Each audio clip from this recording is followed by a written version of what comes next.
You are on the awakening journey, then you're likely on the heroine's journey. This is a series where we cover the work of Maureen Murdock and the heroine's journey. Last video we covered integrating the feminine energy. See it rising in the collective, that we're honoring the feminine energy.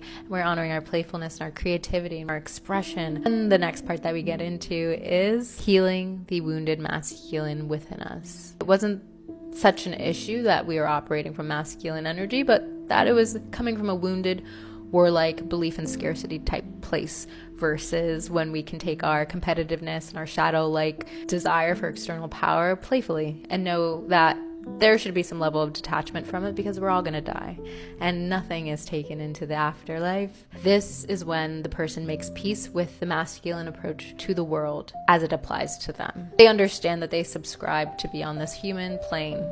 They understand that in this human plane we have certain baseline needs, Maslow's hierarchy of needs, food, water, shelter being at the bottom. Those are pretty essential for us to elevate to a higher level of consciousness, to be able to feel a sense of safety and security and be able to thrive within the world. But many of us are operating in a way where we do not feel that we have those baseline needs met, even when we do have them met, maybe because the cost of living continues to rise. The narrative around how much abundance there is in the world leans towards scarcity. There's a lot of fear baiting. There's also an existence that a lot of people are without and are facing so much instability within the world. The beautiful thing about this journey is we get to have a level of empathy.